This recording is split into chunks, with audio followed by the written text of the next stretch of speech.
ఈరోజు అయితే నేను మన గోంగూర పచ్చడ ఇక 2 టమాటాలు తీసుకున్నా, గోంగూర కట్ట ఒకటి తీసుకున్నా, కొద్దిగా చింతపండు వేసి అన్నీ గోలిచ్చి పెట్టుకున్నాను. ఇలా ఏమేమి వేస్తానో చూపెడతా. కొన్ని నువ్వులు, ఇగో ఎల్లిపాయలు, ఇగో గుప్పెడన్ని, కొద్దిగా జీలకర్ర, పచ్చిమిర్చి వేపుకున్నా. ఇప్పుడు ఇది మిక్సీ పట్టి మళ్ళీ దీన్ని పోపేస్తా. కర్రీ ఏం చేస్తున్నా ఈరోజు అంటే చూపెడతా. కర్రీ కూడా పెసరపప్పు ఇలా ఫోటో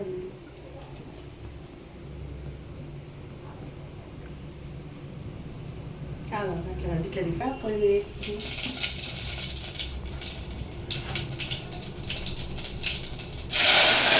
చేసుకున్నా.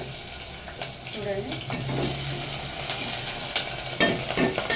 ఇవైతే సోరకాయలు వేసుకున్నా.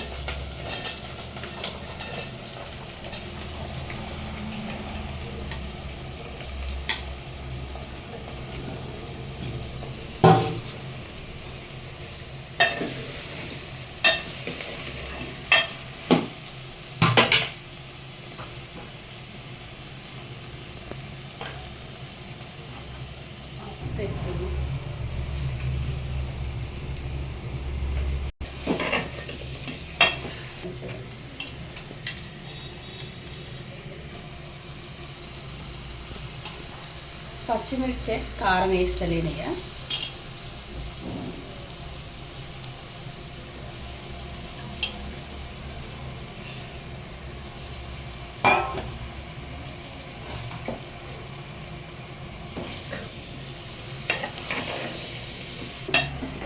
ఇలా వేసినాక కొద్దిగా మగ్గినాక ఉప్పు వేసి వాటర్ వేసుకొని కొద్దిగా టిఫిన్ పూరి. ఈ పూరి కోసమే పెసరపప్పును సొరకాయ కర్రీ వండుతున్నా. మీరు ఏం టిఫిన్ చేశారో ఏం చేశారో? ఇక దాంట్లో కొద్దిగా బేసన్ చేసిన, బాబుకు బేసన్ కావాలి. మరి శనగపప్పుతో చేస్తారు కదా, క్యారెట్ టమాటా వేసి ఇది కొద్దిగా చేసిన.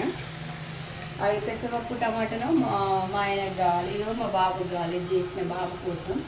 చూసారు కదా. ఇప్పుడు మీకు చట్నీకి ఇవన్నీ వేస్తున్నాను. చూడండి, వేస్తున్నా. పట్టుకున్నాక అది వేయాలి.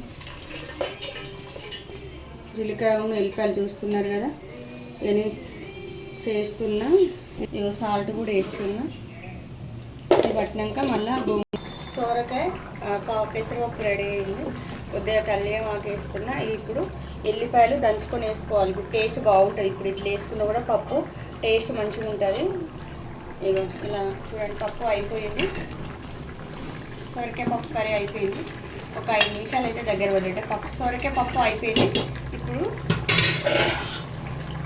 అయిపోయింది. ఇక సొరకాయ నేను సింపుల్గా వండేదాన్ని. చూడండి, గోంగూర పచ్చడి నూరినా కదా, అది మిక్సీ పట్టినా. ఇక పోపు వేస్తున్నా. చూడండి, ఏమేమి కొంచెం మినప్పప్పు, ఆవాలు, జీలకర్ర అన్నీ వేస్తున్నా. ఇగో ఆవాలు, జీలకర్ర పోపులు వేస్తున్నా.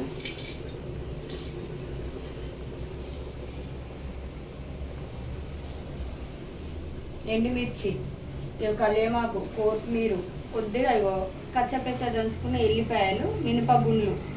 ఇది మన గోంగూర పచ్చడికి. ఇలా 2 ఒకటే పెట్టి అనుకోకండి,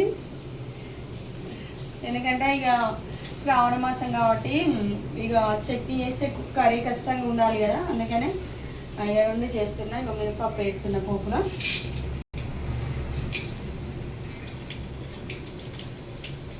మీకు లాస్ట్లో కల్లేమాకు వేసానంటే, లాస్ట్లో కల్లేమాకు ఉల్లిపాయ అయితే పప్పులో టేస్ట్ బాగుంటుంది. ఇట్లా కూడా ఒకసారి ట్రై చేయండి మీరు కూడా.